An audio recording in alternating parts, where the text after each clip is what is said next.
Good morning, disc golf land.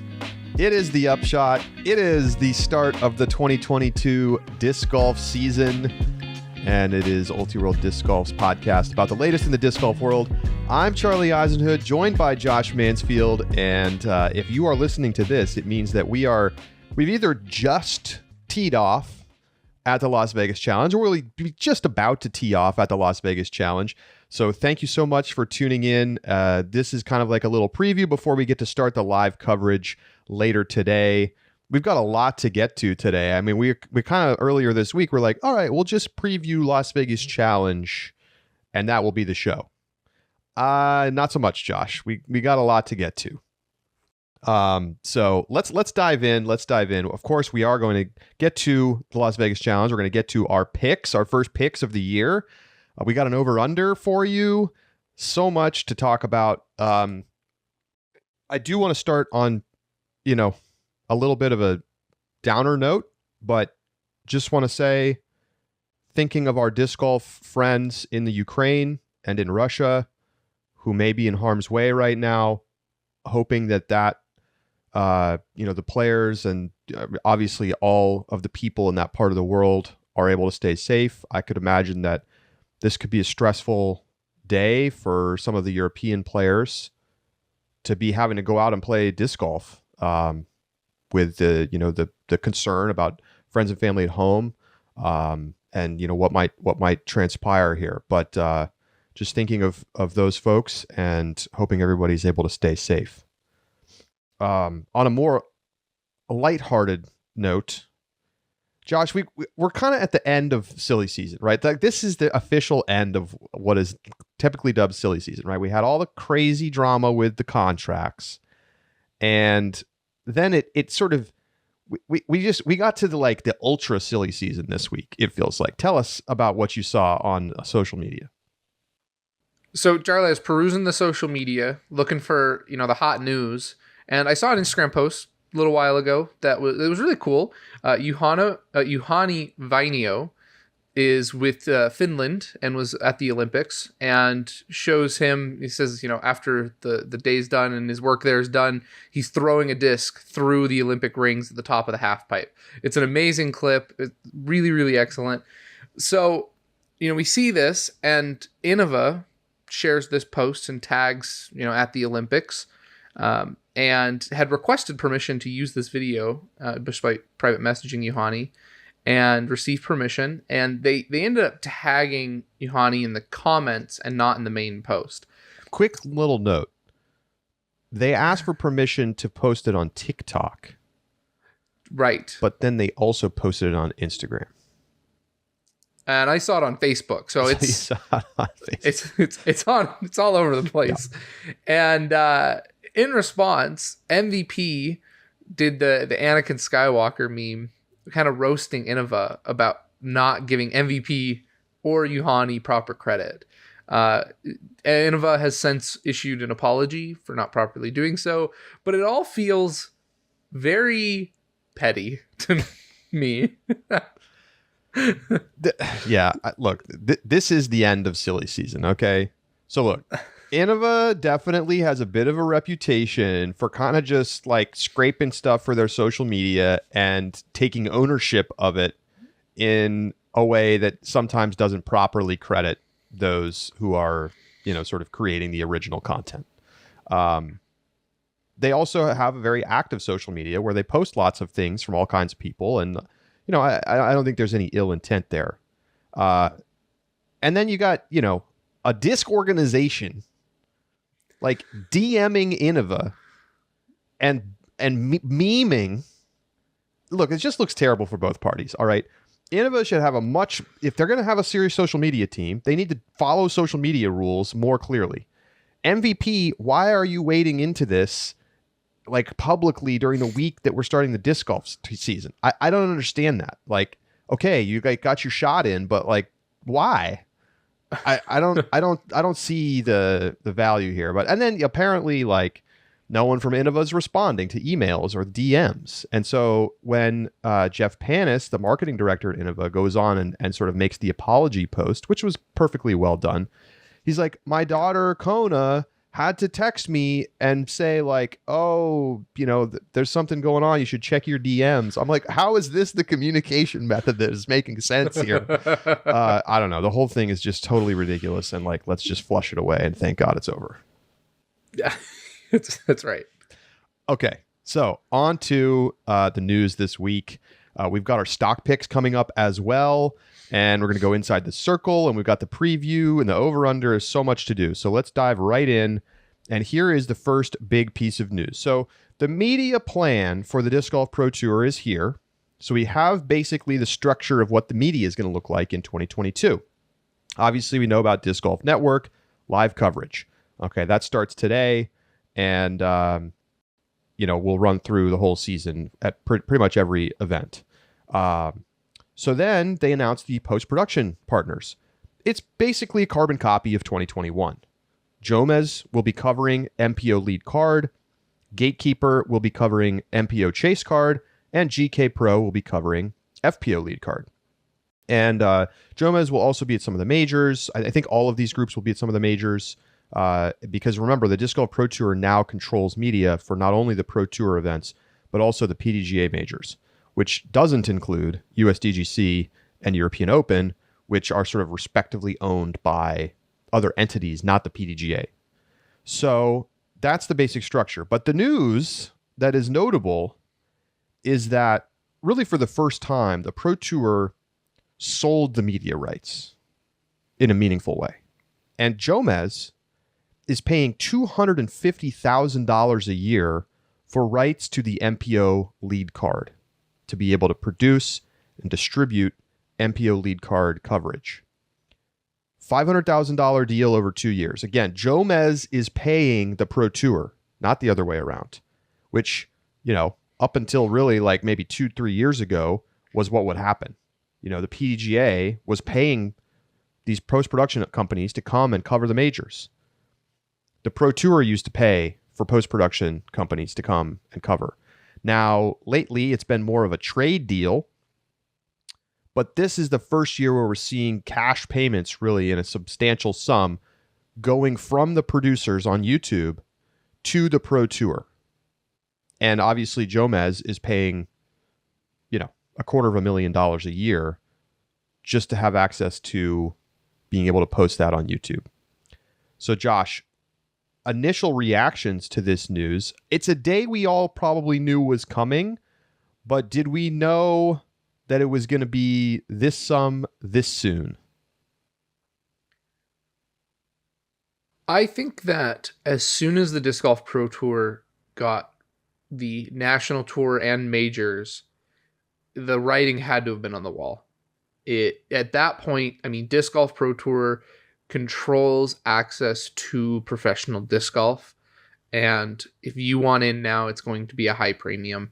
I think my biggest thing, I'm familiar with how YouTube functions, right? I know the advertising structures and the way to an extent of how people make money from YouTube, but I don't know what that translates to in exact dollars. I don't think it's possible to know that just without actually seeing behind the curtain. I would love to get a look at Jomez financials to see, is this based on previous revenue? To them, they're like, this is no problem, right? We can pay this easy. Is this based on this, like, we could still break even, but we're projecting growth?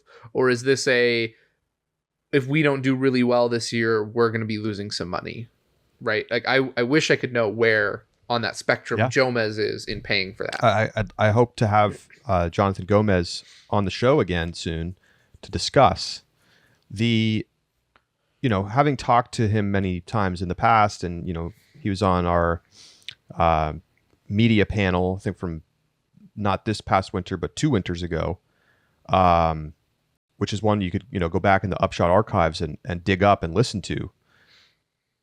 A lot has changed even since then, but it's still an interesting listen. If Jomez only made money from YouTube ads, this deal would not make sense. Mm-hmm. If you look at the view counts and the estimates, you can go on socialblade.com and look this up for yourself. It's hard to know exactly, but I would be surprised if Jomez made more than $200,000 in a year from YouTube advertising, just from the YouTube serving side. Okay, so when they show you an ad before you watch the video and you click skip and whatever, you as a creator, you obviously get money from that. And the thing is that's not, I mean, it's going to be certainly a chunk of their revenue, but it's probably not their leading revenue stream. They probably make more money from their Patreon, where they have something like 3,000 patrons who are paying, sort of a minimum of $5 a person. So you can do the math on that. And then you have, they have they do a lot of merch sales, a lot. Like major disc sales, and like they'll drop those commemorative t-shirts and stuff. And I've heard some of the stories about how much they make on some of those drops. And like even the player, when they do like the Nate Sexton, Fox P t-shirt thing, like Sexton's getting a 5-figure check in royalties from the Jomez sales. We're talking about like maybe 6 figures in sales of t-shirt. Jeez. Okay, so it's crazy merch. And then they obviously do their own advertising sales. And I don't know what those numbers are these days, but they've got to be pretty good. We're talking about, 100,000 plus views on most of their videos. I'm sure that they're doing quite well on that advertising front. Jonathan told me this week in an interview that they have almost 20 employees now. And that's up from like 5 to 6 from just a couple of years ago. So the fact that they have 20 employees tells you a lot about, where their base revenue is at, and the fact that they're obviously willing to write a check for $250,000 a year to the Pro Tour. That is they certainly have the forecasting ability to look at what they made in the past and say, it is worth it to us to pay this access fee in order to be able to have our business, because they've built their company around MPO lead card coverage. Yeah, I mean, Jomez doesn't have a choice here. I think if they choose not to, Jomez becomes a shell of what it was before. Because you now have credible other companies that could step up and do coverage that would be perfectly acceptable in post-production land with Gatekeeper and GK Pro. Yeah. And I think this goes to show you, Josh, because I saw some people say like, oh, this is like, shame on the Pro Tour. This is greedy. They shouldn't be doing this. They should be paying the producers to come. And it's like, but wait a minute. These companies are making tons of money in some cases, largely due to the fact that these companies have access to do the media for the Pro Tour. Like, this is how a functioning professional sports league works. They sell the media rights. And there's competition. This is capitalism at its finest, right? Jomez is willing to pay because if they don't pay, then Gatekeeper says, well, we'll pay, X. Maybe it's not 250, but, there's a market price and they came to it. And that's the beauty of the whole thing. It drives innovation. It's going to push Jomez to make a better product because they know they have other companies that are also trying to make a better product. It's a beautiful thing. We are living in the future, Charlie. Indeed. Now, here's a couple other quick notes on this. The Pro Tour is going to be putting the Silver Series coverage, post-produced coverage, on their own YouTube channel this year. Now, they hadn't done this in the past. It was on, I think, who did it last year? Gatekeeper and GK? I think so. There was no Jomez at the Silver Series. I remember this. So now it'll all be on the Disc Golf Pro Tour YouTube channel. It's being produced by GK Pro and Central Coast Disc Golf for the Pro Tour. And of course the question, Josh, is, does this foretell a future in which post-production coverage of all Disc Golf Pro Tour events are all found via Disc Golf Pro Tour outlets? When I asked Jonathan Gomez, what happens after this 2-year contract is up, he was basically like, I don't know. Jeff Spring said the same thing. Things could be very different looking in 2 years, potentially. And we will have to wait and see. I think the only way you get Jomez on Disc Golf Pro Tour's YouTube is a full acquisition. I don't think, I mean, Jomez, their branding is exceptional. And to put them on the Disc Golf Pro Tour YouTube, I think would kill their branding. It does. If Jomez ceases to exist as it is known today. And I think that at that point, it's either... And the big thing about this, Jomez is still a hugely influential media entity in our sport, right? Just actor, right? Even in terms of, if you put Jomez up against a disc golf manufacturer, Jomez wields serious weight. Given that that's the case, I think that Jomez is big enough that they can probably continue to negotiate to keep, they're going to have to pay a premium for it, but can negotiate to keep the video rights on with their own YouTube channel. The only world where I really see Jomez producing post-produced coverage for Disc Golf Pro Tour's YouTube channel is if the Disc Golf Pro Tour goes in and says, Jonathan, we just want to buy you out. We want you to be they probably wouldn't take that, right? I mean, I don't think so either. There's a number. I don't think so either. There's a number. Mm-hmm. If they come in and they say we'll pay you $20 million, I would imagine they'll take it. There's a lot of possibilities here. It's crazy to think that the Pro Tour could say, well, you can do all this post-produced coverage, but you can't release it until 48 hours after the round, or 72 hours after the round, or a week after whatever it might be, because we're already seeing the Pro Tour beginning to emphasize more the live coverage on Disc Golf Network. If you look at the cards this weekend, and we'll talk about them in our LVC preview, the top card, right, the feature card that goes off, last for both FPO and MPO, are unbelievable packed cards that are not being covered by Jomez or GK Pro. They're only going to be available to watch live. Now, obviously, this changes later in the tournament when lead card is lead card, but they get the best stuff already. And could that be an increasing future? Maybe. Something to think about. One quick thing. I did some quick math, and my math may be wrong, but I took the $2,500,000 a year and calculated that out of how many PDGA Disc Golf Network subscribers that correlates to, and it's about 3,500. Right? Because you figure 12 months at, $6 a month now for a PDGA subscriber? Somewhere in that ballpark. Sure. So... the question the Pro Tour is probably going to be asking themselves every year is, how many subscribers do we think we would gain if we cut Jomez off? Yeah, but I mean, I think it's also about how are you finding new people? If you put everything behind the paywall and you stop putting anything on YouTube, how are people finding disc golf at that point? There's a balance to be found, and I think that's why we're seeing still full embrace of the post-production side of the game, but Disc Golf Pro Tour has a YouTube channel too. It's not like they couldn't put this stuff on their own YouTube channel. It will be interesting to see how this evolves.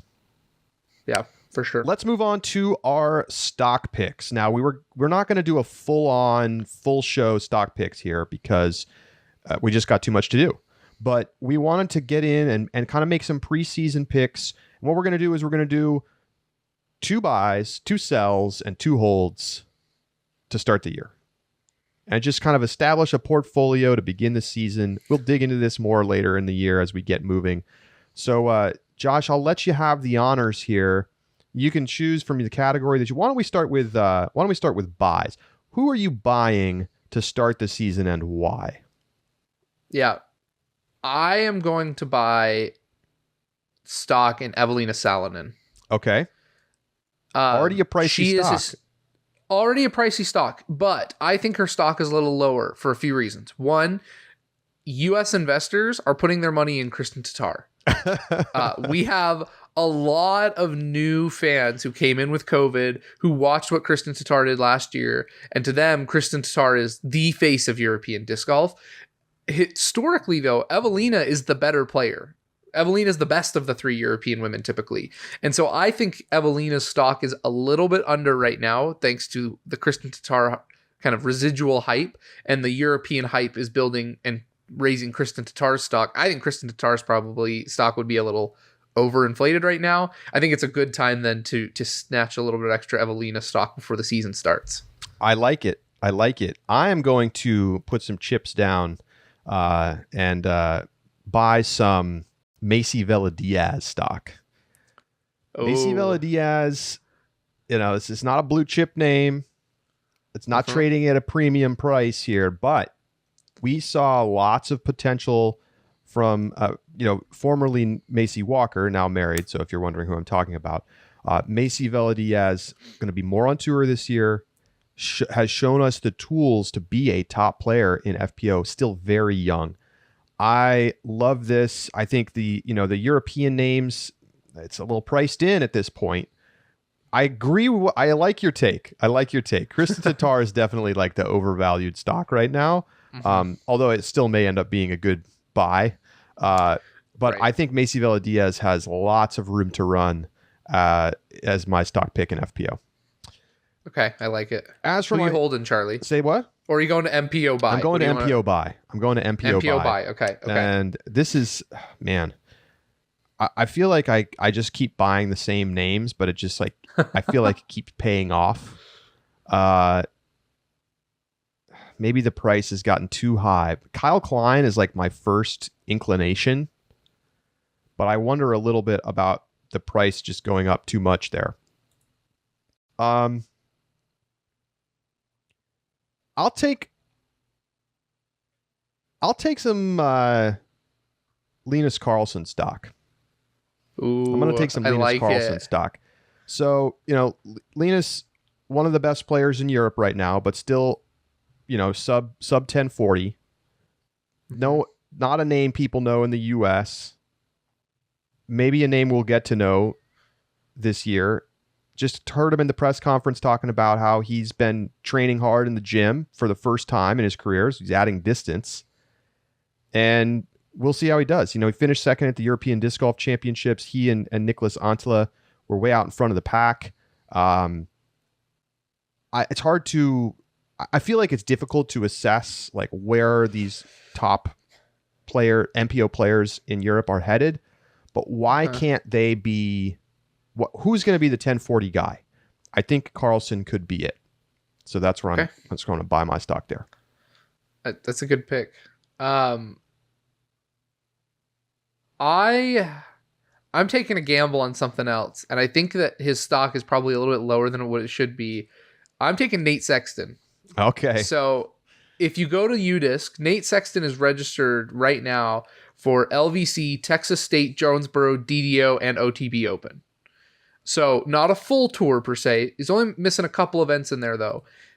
It's a risk, right? If we have COVID come back, if anything, like Nate has proved that he has no problem just packing up and going home and coming back for the majors. And so it could be a risky pick because I don't know how long he's going to be on tour, if he's going to stay on tour. I think because of that, his stock price would be a little bit low, but he's proved that he's still one of the elite players in the game. He's in 15th in the power ranking, or 13th in the power rankings on PDGA, with only playing less than a handful of tournaments. So I think I'm going to risk it that he stays on tour this year and put some money on Nate. I love it. I mean, I think he's maybe a little bit of a disadvantage at Worlds this year because it's in Emporia, but you got to love his chances at USDGC. You got to love his chances at the European Open if he goes over there. You got to love his chances at the Champions Cup. I don't know. Is he registered for Champions Cup? Maybe he's not going to go. Look. I only had the Pro Tour standings up, so I would have to look. Let's see. Champions Cup. He is not registered for the Champions Cup. Interesting. Well, anyway. That is interesting. I think it's a risk because of the tour schedule. It is a risk. But certainly he has shown that when the courses get a little shorter and more technical, like we typically see at the majors, he's a killer. I mean, he plays so good at the majors. I mean, he's outperforming the biggest names. He finished third and fifth at Worlds and USDGC respectively last year. I mean, that's better than Eagle. Mm-hmm. So I like the pick. I like to pick. All right, who are you going to hold, Josh? I'm gonna hold my Calvin stock. I had some Calvin stock. I picked Calvin a lot to win last year, and it never happened. But I mean, we've talked about it here. I think Calvin is. I mean, it's contract year Calvin. I thought about buying more stock into him, but it's just so dang expensive, man. So I already spent all my money over in Evelina. So I'm holding my Calvin Heimberg stock. I think it's in good shape. I think it's gonna pay dividends. And that's all I got there. By the way, is this a sneaky time to buy Paul McBeth stock? It's an interesting question. Maybe not. Maybe it's already priced in because of his major performance. But look, I'm right there with you. Actually, I'm going to sit on my Calvin Heimberg stock because this guy, like, I could consider accumulating more, but I feel like he's the buzzy guy to start the season. Like, I feel like a lot of people are sort of picking him at number one. We know it's contract year Calvin. We know this. Like, we saw what his potential could be at the All-Star weekend. This could be a big year for him. In the 2022 Disc Golf Season Mega Preview, which is up on Ultiworld Disc Golf, I encourage everyone to go check it out. I pulled up, I wrote a blurb about contract year Calvin, and in there, I have a segment about his stats from 2020 versus 2021. And if you look, his stats were down a little bit, kind of across the board in 2021. Whether you talk about Circle 1 regulation, whether you talk about his putting, scramble percentage, birdie percentage was down 6%. He played worse, and it felt like that, you know, and his relative ranks also were falling. So it wasn't just like the courses were harder. Can he turn that around? I think so. I think that we know he can play better than he did in 2021. And, you know, it's not like the players who have sort of pulled away in some sense, like Eagle McMahon, right? Eagle hasn't really been a killer at the majors. Neither has Ricky. Like, the top guys who win a lot of the tour events and we look at week in and week out as the potential winners have not been the guys that win the majors. That's an interesting subplot heading into 2022. So anyway, I'm holding my Calvin stock. Over on the FPO side, let's see. I'm trying to remember who I bought stock in last year and who I get to say that I'm holding. I think I'm going to sit on...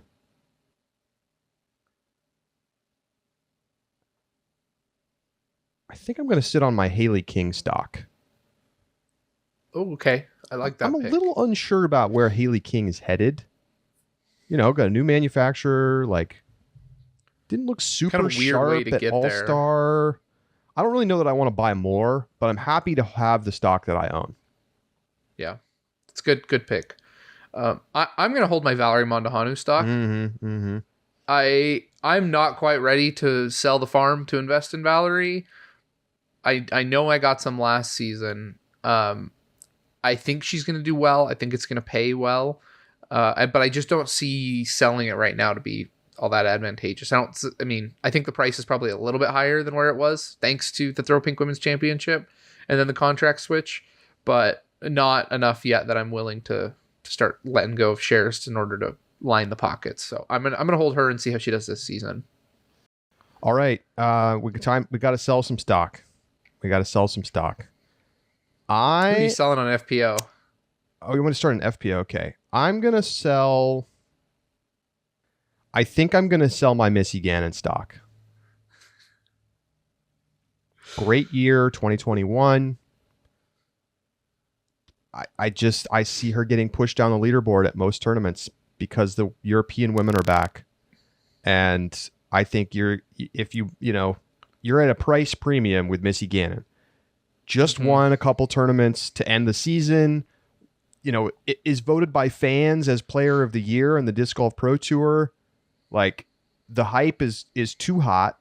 She's a great player. This is not a knock on her game, but it is a reality check that better players are joining the tour. We're about to have the most competitive FPO field at a tournament of all time this weekend. And I just think that Missy Gannon is going to get pushed down the leaderboard. So I got to sell some stock. I think that's a really good pick. I was between two of them, and you picked one, so I'll go with my other one. I'm selling my Kona stock, man. Wow. Another All-Star weekend. Big buzz. Yeah, that All-Star weekend was rough. I kind of wish I had sold stock before All-Star weekend. I think the price dropped a little bit when people got a little nervous, but I think if Kona has a bad performance this weekend, and not even a bad performance, if she plays mediocre, if her putt continues to be like what it was at the All-Star weekend, she's not going to be in the top 5. She'll be lucky to be in the top 10. Certainly she has the distance to be very competitive this weekend, but, so do a bunch of other players. Yeah. Yeah. It's understandable. And so I think investors are already a little bit nervous. Peak value, right? I want out. Players who just had their best season of all time. I think Kona's an interesting one because I think that she has the potential to have a monster year if things come together. But the early returns are definitely make you a little nervous. All right, over in MPO, who you selling?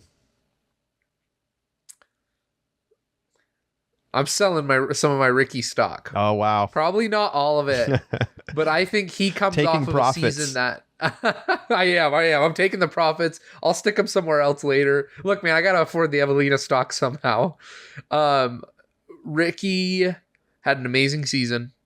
Player of the year, unanimous in all three. I don't think that kind of dominance is likely on tour this year. And I especially think that if it's the case, Ricky is not my top pick. I don't think Ricky's even my second pick to have that season. Selling someone who is the literal top rated player is generally a pretty good strategy because how much higher can they go? The Ricky would have to win majors this year. Simple. Yes. For the price to go up any further. So it makes a lot of sense. I'm going to sell some of my Adam Hammes stock. That's a hot take. Maybe it is. He's coming off his best year ever. Obviously, it's a really talented young player.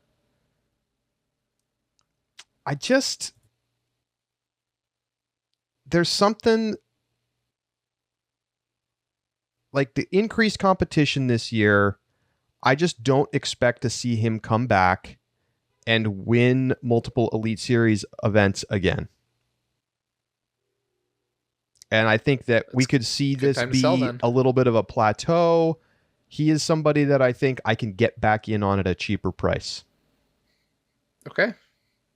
We'll revisit after quarter one and see if you're going to be buying more Adam Hammes or if you're going to regret it. We will track our picks in our virtual stock market.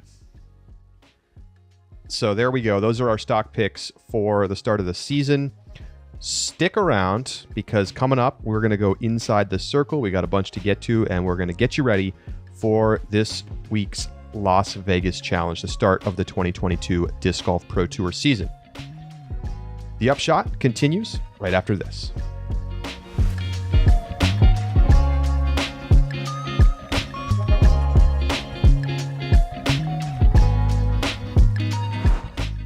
The Upshot is presented by Pound Disc Golf, makers of the best bags in the sport. Now, I like a smaller bag. I carry a Pound toolbox around the course, but I am getting a little tired of lugging the bag and having to carry it in my hand. Well, good news, small bag lovers, because I have it on good authority that the Rufus, the new smaller bag from Pound, is coming soon. So keep your eyes peeled to Pound Disc Golf's social media to see when you'll be able to get your hands on the new Rufus. I know I will have one. PoundDiscGolf.com.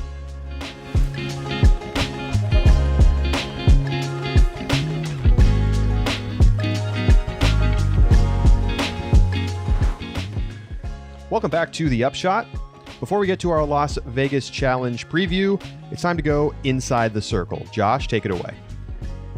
Two pieces of news, both of them very interesting, I think. So, but one a little less exciting. So we'll start with that one. Matty O announced last week that he was having some severe pain in his right side, went to the ER, ended up having to have emergency appendicitis. He was, says he's doing okay, very vocal about how bad his nurses sucked. And he says that he was flying home back to Alabama on Tuesday. And wishing him a speedy recovery. Doc said, I think it was a week with no throwing for sure, at least full power. And then I'm sure he's going to work back slowly. As far as I know, he's not said anything about Waco. I think he's still intending on being there, but obviously not competing at the Las Vegas Challenge. So our definite wishes to a speedy recovery. And in his most recent social media post, he takes Ezra Aderhold for the win at LVC. For the win. Ooh, that's a spicy take. It's a spicy take. It's very casual, too. Just good luck to everyone competing in the Las Vegas Challenge. I'll take Ezra Aderhold for the dub. I love it. I hope that the appendix was the issue and that he's, right back, because if it was, then he'll just be right back at it. Right. So, sucks to see him out this week, but he should be good to go as long as you don't have twisting pain, right? There's a lot of core engagement when you're throwing especially at the power level that these pros throw at in disc golf, and so it's possible there could be some sort of residual pain there. He might have to skip Waco too. We'll see, but certainly hoping that he gets well soon. Next piece of news, this one I find really interesting, is that the Disc Golf Pro Tour has updated their awards for the 2022 season. Remember, Juliana Korver wins Rookie of the Year in what was a big question mark as to whether or not we felt that was appropriate. Well, Juliana would no longer be eligible under the new model. So if this had been in place last year, it would not have been Juliana Korver. It says in the criteria, given to the player with the highest point total who has not played more than 3 combined Disc Golf Pro Tour Elite Series events, PDGA National Tour events, or PDGA Professional Major events in a single previous season. Players who have competed in 2 or more PDGA Professional Majors in a single previous season will also be ineligible for the award. This feels more accurate, but the tricky part here is that there aren't a lot of names eligible who hold a tour card. Right. and then so who's going to be that person, given that if you don't have a tour card, it's going to get harder to get into events. I mean, I just think it's going to be the names that we expect to win, or there's going to be 3 or 4 people that are probably on the short list, and it's going to be one of them. But I mean, you have to find a way to carve out people who have played multiple majors 15, 20 years ago. So sorry, Scott Stokely, you don't have a shot at it. But, to hear Scott Stokely tell it, he wants to win Player of the Year, not Rookie of the Year anyway. So I understand this. I actually think that sort of the bigger thing that they changed in my mind is that they took the fan vote component out of Player of the Year award. Yes. Thank God. I'm sorry, fans. I love you, but there's just that it's not appropriate to have a popularity contest for a Player of the Year award. There's just something supposed to be very prestigious. It will now be an equal weight between Disc Golf Pro Tour points, the average finish at majors in the Disc Golf Pro Tour Championship, and a media vote. That makes a lot more sense. You're rewarding consistency, you're rewarding performance at the biggest tournaments of the year, and you're letting hopefully informed media members make a vote on who they think it should be, and then that will. I would be surprised. I mean, you never know. Every year is different. Sometimes it's very obvious who should win an award like this. Other years, it's a much bigger question mark. So either way, I like the change, and I think that the Pro Tour did a good job here of hearing the feedback from people and then just implementing changes that made a lot of sense. And I think that's been a real strength of the Pro Tour under Jeff Spring.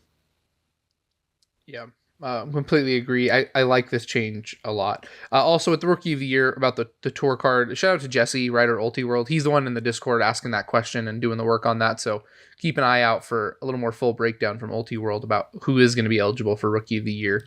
Well, you can check it out in our mega preview. There's a couple of blurbs in there about potential rookies of the year, and Jesse's got a segment in there. I won't spoil the whole thing, but you've got some players who have tour cards who are eligible, and like Nicholas Antila from Europe is one of those.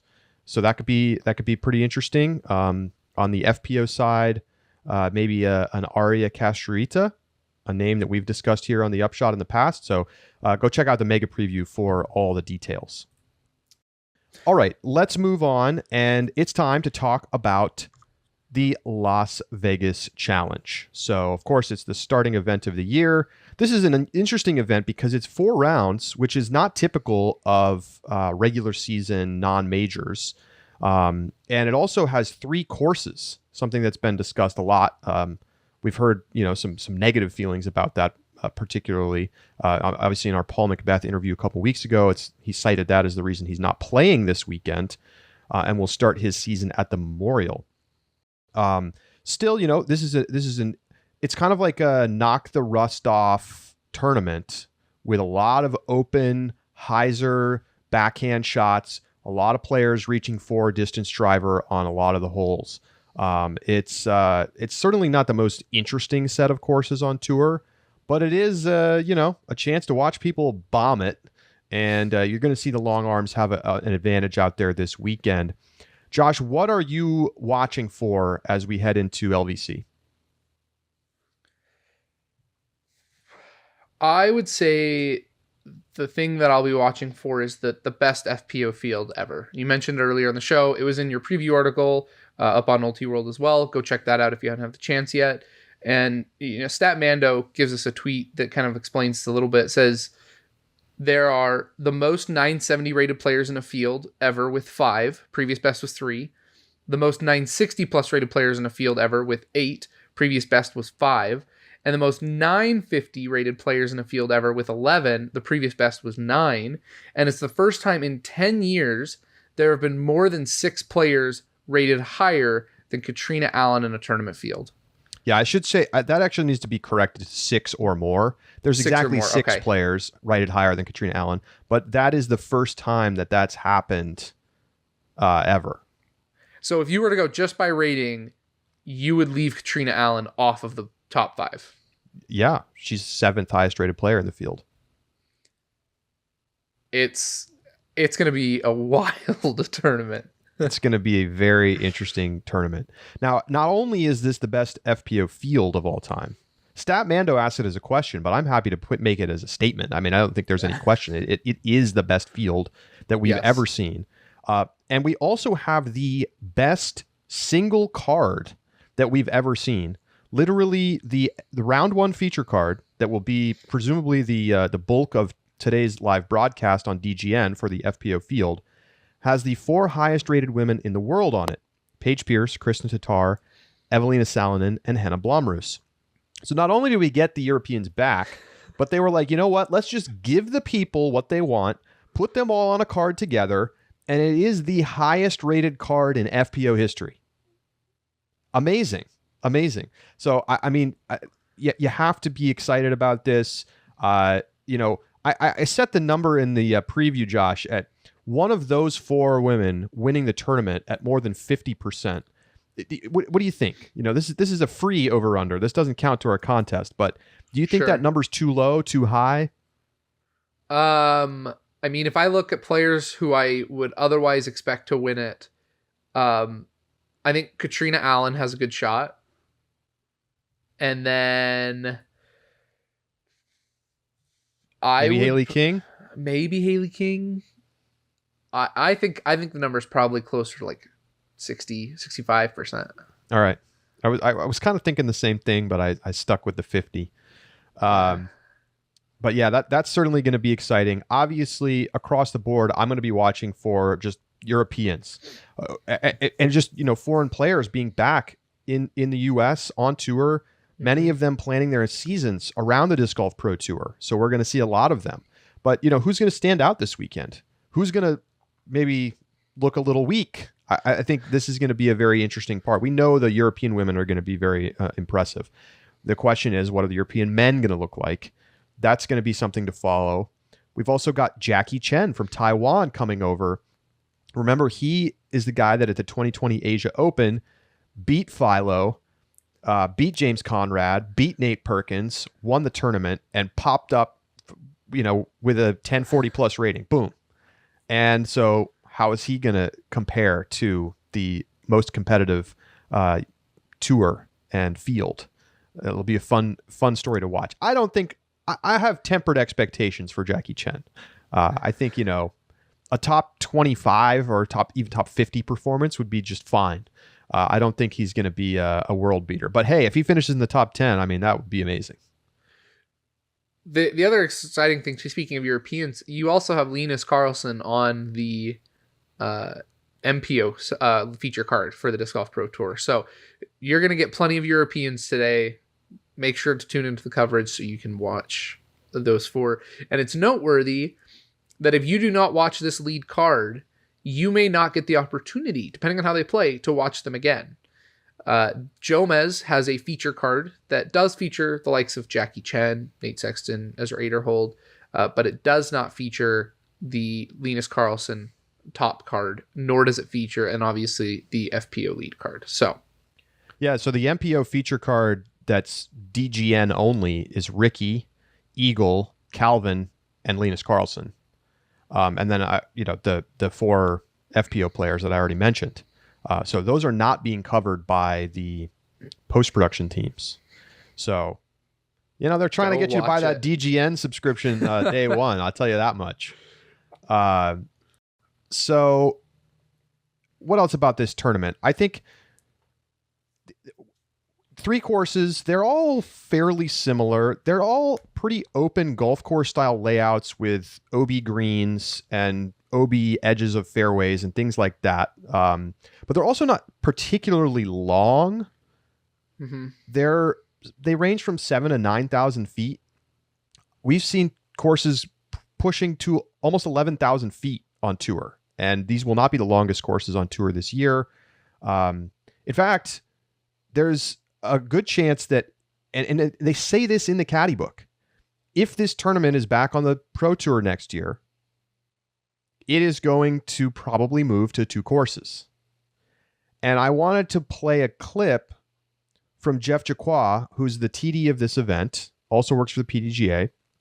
And he did an interview with the PDGA radio. And I encourage you to go listen to the entire thing. But I wanted to play a clip from that because it gives some interesting insight into the financial structure of the Las Vegas Challenge. So let's listen now. Here's Jeff Jacquat on PDGA radio. So after crunching the numbers, the first year we were at Wild Horse, which is our transition in 2017, we went from Sunset Park to Wild Horse. I needed 444 players to break even on paying their rent, because our rent is a large portion of our cost. Sure. It was over $20,000 the last 4 or 5 years. And as long as we have 444 players, we break even. Right now, we have about 560 players playing in the events. Our rent has gone up with inflation, but we've also added 3 formal days of practice play. So now our rent went from around $20,000 to $25,000 to $45,000. Wow. It's amazing the cost recovery that's needed, excluding spectators, to make an event at this scale. And it's no longer just a disc golf event. It's almost an entire experience. But we need to recover almost 6 figures just to get our money back to break even for the event, which we're able to do because of all the love and support of our many sponsors. But the event has just grown like crazy, and we're trying to figure out amongst the leads of the Las Vegas Challenge if we can make it financially work to move to a 2-weekend format next year. We think we can, but then our rent goes from $45,000 to close to 6 figures. So now trying to imagine what the greens fee is going to be if we had to reduce the courses down to just 2 courses for the pro weekend, Our current greens fee, we only charge $75. It really should have been about $85, so I'm losing $10 per player there. But if we lose 180 players going in the next year, Jennifer Allen's green fee is going to be close to $115 to recoup that cost. Whew. So Yikes. it's something new and different that I think the growth of disc golf is experiencing is what does it take to make these events succeed? And there's a lot of money hidden behind this that I don't think a lot of people realize. And I'm an open book. So if anyone wants to sit down and talk to me about income and costs, I am an open book. I was able to include our finances in our caddy book last year, which is still up on our website. I just ran out of time to include those details in the caddy book this year. And you didn't even mention the parking. No. So this year is our first year for spectators. So I mentioned it's close to six figures to recover just the players' event cost. Now throwing on the spectators, this is Las Vegas. Everything is expensive. I need to recoup another $50,000 in spectator income to break even there. And right now we're not there. My parking lot rental is $10,000. My shuttle bus is close to $20,000. My pedestrian fencing is $5,000. We're getting 2 flaggers out on Warm Springs, which is close to $2,000. So I need $50,000 just to break even on the spectators, and we're not quite there. I think we're going to get there, but it doesn't leave a lot of wiggle room to add, additional money to the payout unless the spectator income either increases like crazy or we can figure out a way to decrease that financial burden on accommodating the spectators. It's just a learning experience for our sport. So there's Jeff Jacquot on PDGA Radio. The podcast is back. You can subscribe to it wherever you get your podcasts. Josh, what do you make of that? That LVC is not super financially viable. Those finances make me take great pause when you consider the capability of that tournament to continue to host in a way that I think is needed for a Pro Tour event with the 2 courses as well as the extensive time of practice. That's a lot of money to try and recoup. And I've played at that course, right? I've talked about this. It's a beautiful facility. We both have mentioned that. I guess I didn't realize to what just how expensive that facility is then to rent for that time. But I mean, if you consider lost revenue from golf, makes sense. It does. I mean, it totally makes sense. It also makes sense. Doesn't this just give clarity into so many things? It makes sense why there's 3 courses at this tournament. Because they're trying to get the AM side in too. Yep. Because they need to have a lot of players in order to make the money make sense. It makes sense why practice time was limited last year. Remember how much pros complained about that? Because they didn't have enough time to practice all 3 courses. Understandable complaint. LVC responded. However, it's pushing their costs ever higher to do that. So the thing I think about is, obviously, I hope they can figure out a way to make it work, because I think if you took the Wild Horse Golf Club layout and you went from 3 courses down to 2, you can put 2 high quality golf course style layouts out there. Yes. And you push the lengths out to over 9,000 feet, maybe over 10,000 feet. And, you really challenge the pros. You get rid of the awful triple island hole. It's like a sub 400 foot par 4. What? Like, everyone's just going to get eagles. There's just some of the things out there just don't make a ton of sense, hole design wise, just like having 3 courses. But the cost, I mean, $50,000 just to accommodate spectators. Are they even going to make that back? I mean, it's expensive. If you want to go to this tournament for one day, it's $20 Thursday, $30 Friday, $40 Saturday, and $50 on Sunday. Just general admission. You can buy a weekend pass for $75. I mean, it's pricey. And there's not a lot around Las Vegas. Like, I think the part of the problem is that the AM side, which is drawing all these people in, they're playing in the AM side of the tournament instead of also being spectators at your pro event. Yep. That's a lot of people that maybe would, come the other weekend to be a spectator. I think it's just very interesting. I mean, I appreciate the effort and energy that clearly Jacquot and the whole team at LVC is putting into this tournament. But to me, this mostly shows me that as important as it is to have high quality facilities like this tournament has, and that's what is going to be needed to elevate Pro Tour events on the spectator side. You can't just have stuff at a city park anymore. We're like past that. But does it make sense to be renting out golf courses when the costs of that are going to diminish the other abilities to do other things, like have good payouts? Like the payouts at this tournament, that it's sort of the draft payouts, it's sub $5,000 for the MPO winner.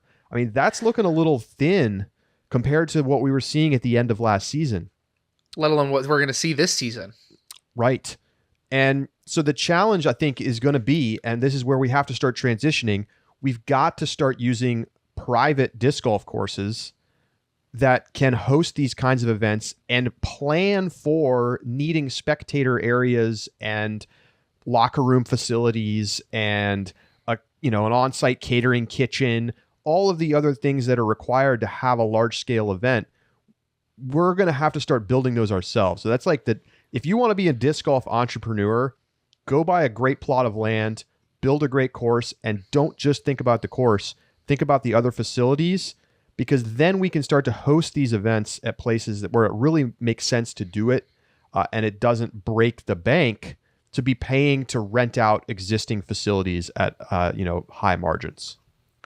And the other flip side is that disc golf needs to get to a point where it's the Las Vegas Challenge presented by Geico, and Geico is fronting all of this rental fee, in order to pay for the facility. And so everything else, every other sponsor, everything else can just go to payouts and facilities, right? And expanding the amenities that exist. Yeah, and like elsewhere in the interview, Jacquat talked about how he doesn't take a salary from this event. And like, you are choosing at that point. I mean, again, like, respect to him and his team for all the work that they do and all the volunteers and everything else. But this is not sustainable in this way. I don't want Jeff Jacquat not to be able to take probably $5,000 or $10,000 even at some point for running this tournament. So we have to get there. It's an under discussed part of like even the Disc Golf Pro Tour events. The finances of individual events are still being squeezed, and there's a lot of people working for free. Yeah. And we need to think about how we're going to solve that as a sport. Just continually ratcheting up what the pros get to take home. We need people to run the tournaments. We need people to make money running tournaments. So something to keep an eye on. All right, let's get to our picks and talk about what's actually going to happen out there on the course. First of all, here's your winners for the last couple of years. Last year, Eagle McMahon and Paige Pierce took it down. Paige Pierce getting a one-stroke win over Katrina Allen, despite going OB 11 more times than Katrina Allen. Wow. Eagle McMahon winning by 8 strokes. He walked it in. Remember, he threw the upside down tilt shot on the final hole just to, swag out a little bit on his way to a comfortable win over Calvin Heimberg and Ezra Aderhold, who finished tied for second. In 2020, this was just an A tier. Nate Sexton and Katrina Allen won it.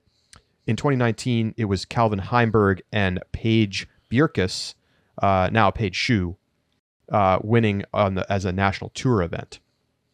So the big story out here at Vegas, you got to be good off the tee. Pretty much the players who do well tee to green in strokes gained are going to have a very good chance of winning, even if they don't have the best putting weekend. So, Josh, who you got? Let's announce our pick structure for the year. Yeah. We're going back to podiums only. Mm-hmm. We are doing 1 point for getting a player who's on the podium in the podium. You get 5 points for picking the winner correctly. You get a 5-point bonus if you get your podium correct in the wrong order. Okay, so if you pick the 3 players who finish in the top 3, you get a 5-point bonus. And you get a 10-point bonus if you pick a perfect podium. All right? Okay. Sound fair to you? That sounds great. All right, we're going to start tracking it. We're also going to make it possible for you to follow along with our picks over the course of the season. Stay tuned for more details about that. We should have something up and running pretty soon. And so, Josh, take it away. Let's start an FPO. FPO, I'm going to take the European, who I think has the best distance and is probably going to be the most slept on this weekend. I'm taking Henna Blomroos for the win. For the win. Yes, I probably should have started third and worked my way up, but whatever. I'm too excited about Henna. I really think she does have the distance to compete. She throws so far, and she comes off of the really impressive victory at the European Championships, and I think that she's looking good. She's developing as a player, and she's going to be in great shape coming into this weekend. Her last time at this tournament, Josh, she finished at even par, 2 strokes behind Katrina Allen, who won it. There it is. I'm feeling even better about that pick then. My second place pick is actually Katrina Allen then, coincidentally. So I thought she looked really sharp at All-Stars. And she's played well here in the past, as we've talked about. She hasn't missed the top 2 at this event in like 10 years. I think it's her last 9 appearances, all second or first place finishes.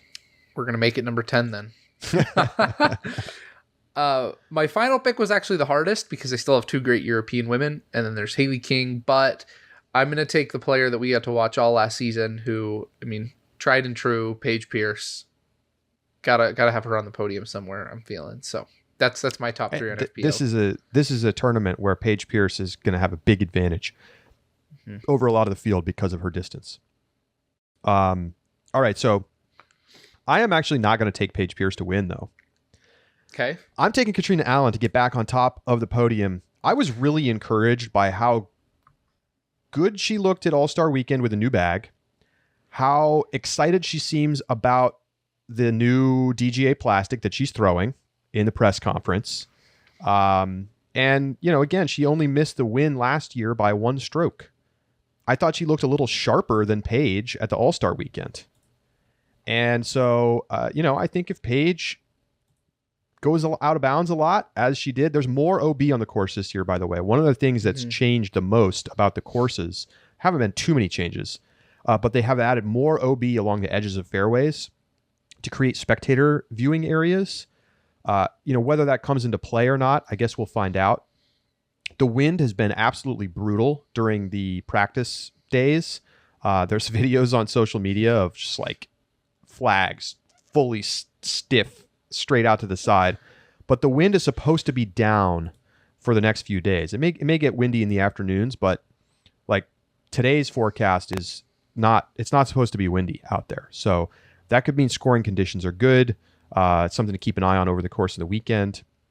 Remember, the FPO players are playing in the morning again because of the split streams on the Disc Golf Network. They won't be teeing off after MPO often like they did last year. So I'm taking Katrina Allen to win this thing over Paige Pierce. I expect a great battle up at the top between a bunch of players. I have Paige Pierce in second place, and I have Evelina Salonen in third place, who finished second here in 2020. Look, I won't be shocked if one of the European women just goes out and wins this thing, but I think it's like there's going to be some nerves. It's going to be... I don't really know which player I think is going to be the sharpest. I think it doesn't feel obvious to me which of those players is the best right now. We haven't really had a great chance to see them compete against one another. Obviously, we had the European Championships last year. Henna won it, but it felt like a surprise that she did. It wasn't convincing. Evelina Salonen was up and then got the putting yips. And Kristen Tatar had a chance to win, but, let it slip away. Henna got the dub. Credit to her for that, but I want to see more before I feel like I can start locking in European players into winner spots. So that's my FPO picks. It's fine. I'll take the 5-point bonus. Over an MPO, I'm going to start at the bottom and go to the top. I think it's a little more fun doing that. I agree. Number 3, I've got Drew Gibson. Drew looked great at the end of last season. He actually played pretty well here last year, despite having kind of like a weak, I think it was a weak first round, but then ended up finishing comfortably inside the top 10. He obviously has the distance to be competitive out here. The putter was on fire at the end of 2021. Can that continue? If so, honestly, I think he has a good chance to win this tournament. there's no reason that he can't dominate on a set of courses like this. So I've got him in the number 3 spot. Number 2 spot, and my pick 6 lock of the week, Calvin Heimberg, who has just looked very sharp at All-Star Weekend. He played well here. Has played well here multiple times. Has won here in 2019. This is just a tournament that I think sets up really well for him. I'd be surprised if he didn't finish in the top 3. Let me put it that way. But I'm gonna go with Eagle McMahon in the number 1 spot. And I know everyone is smashing fade on Eagle this week because he can't throw the forehand for distance. He's hurt. Yeah, I mean he's hurt. But did you just watch him at the All-Star Weekend? It didn't look like it affected him much. And there were more forehands out on that course than we're going to see at Las Vegas Challenge. Eagle's backhand distance is the best on tour, maybe. And why should we doubt? Like, this guy won this tournament by 8 strokes last year. So I'm gonna fade the consensus. Don't pick Eagle because he's injured. And I'm going to say that he's actually going to go out there and win this thing and then go heal up and get ready to play the rest of the season. It's a good pick. I am going to take Nate Sexton in my number 3 spot. And Nate's actually an interesting pick because he, obviously a winner in 2020. So wins it in 2020, but doesn't have a stellar record on other seasons.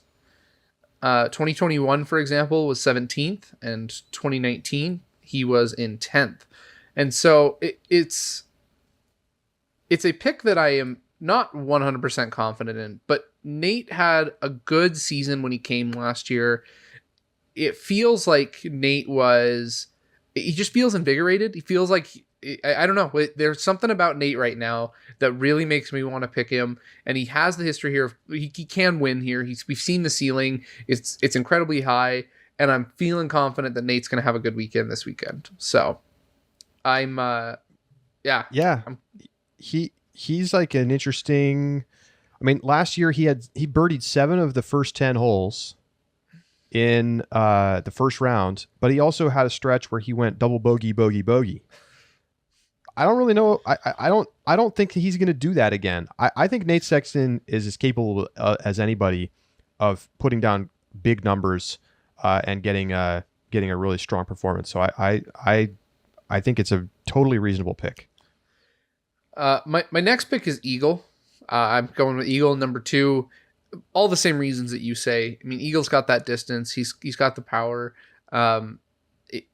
My one concern is that I know the weather right now says that the wind is supposed to be down. But weather can change. And if you get a day where there is pretty intense winds, I don't think I can trust Eagle's lefty backhand in the winds that we saw earlier this week. Are they going to get to that level? Probably not. But even in 20 mile an hour headwinds, we could see that.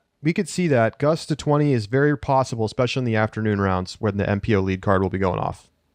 Yeah, and maybe not even the headwind, a left to right wind. It could be tricky for Eagle to make sure that he's dialed in to the extent that wind isn't going to pull it, especially where they've added extra out of bounds. I just don't think I can trust that precision yet. I'm not willing to drop Eagle, at a top 5 like I know a lot of people are right now, but I don't think he's going to have everything it takes to win, especially when you've got contract year Calvin, my number 1 pick. Again, I think Calvin has the motivation. He has the skills. He has the history at this tournament. I don't know what else you could ask for a player to actually pick them to win it. He's got everything that you need. He's got all the elements, all the ingredients, and I think Calvin's taking the dub this weekend. Neither of us puts Ricky in our top 3. Interesting. All right. Well, those are our picks. Lock them in. Just to recap quickly, Josh is taking Calvin, Eagle, and Nate Sexton. I'm taking Eagle, Calvin, and Drew Gibson. In FPO, Josh has Henna, Katrina Page, and I have Katrina Page, Evelina. So there they are, our first picks of the year. Of course, let us know your thoughts. Let us know your picks. Email us anytime, upshot@ultiworld.com. Always love to hear from you. And hey, become a subscriber, get in the Discord, and talk with us all the time in the Ultiworld Disc Golf Discord. All right, it's time for the first over/under of the disc golf season. So we get to leave the NFL weirdness behind, and we get to make some over/unders. Josh, you came up with one. What is it? Could you imagine if we went into this week and then picked like an NBA over/under? People would unsubscribe. That would be it. They probably would. So for my over/under, I picked what I honestly think is going to be the most exciting card of the weekend. It's the FPO lead card. Here's my over/under. The feature card for round one, you mean? The feature card, yes. So that is Evelina, Henna, Paige, and Kristen. Over/under 1.5 stroke lead by the end of that round. For one of those players, relative to the others, relative to the total field. Relative to each other. Okay. Yeah. Over/under 1.5 strokes. Okay. So that means whoever that someone leader has to be is, up by 2 at least. They have to be up by 2. Yep. After that, how the 3 are grouped, it doesn't matter. First to second from that card is at least 2 strokes. If you want the over. Give me the under. You're taking the under. I'm taking the under. I think there's a good chance that it's going to be tied. Oh, I think so too. Like we could have a couple players tied at the top.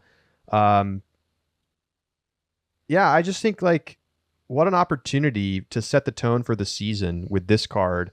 And I think the players are going to be ready to battle back and forth. And sure, one of them or even 2 of them might have an off day, but not all of them are going to have an off day, or not 3 of them. So I think it's going to stay tight. Okay, I like the pick. I'm excited. I'm so excited to watch this card. So under 1.5 for our feature card. And to be clear, we are recording this before the start of the rounds. So, all right, that is going to do it for the Upshot today. Thank you so much for tuning in. Looking forward to the coverage, and we just want you to know, we hope you become a subscriber, because our subscriber bonus coming out today is a reaction to our Ricky Wysocki interview from yesterday's interview series. And then on Sunday night, Josh and I will be live in the Discord with our rapid reaction show to the Las Vegas Challenge. So if you join up, you can listen to the show live. We may even start taking some subscriber questions live during the show this year. And then if you can't listen live for whatever reason, you'll be able to get the audio of that in your private RSS feed that you get when you become a subscriber. It's less than $4 a month. You get bonus Upshot segments every week and a lot more, including in our preview, prize picks, lines, and best bets. I'm a little bit of a sports gambler myself. Josh doesn't really roll that way, but he's still got thoughts on it. And I've got some prize picks lines for you to consider if you also enjoy betting on disc golf. So become a subscriber, discgolf.ultiworld.com/subscribe, and get in the Discord and check out our bonus segments. For Josh Mansfield, I'm Charlie Eisenhood saying so long. Enjoy the Las Vegas Challenge and the return of Pro Disc Golf. We can't wait. Hope you can't either. We'll see you next week.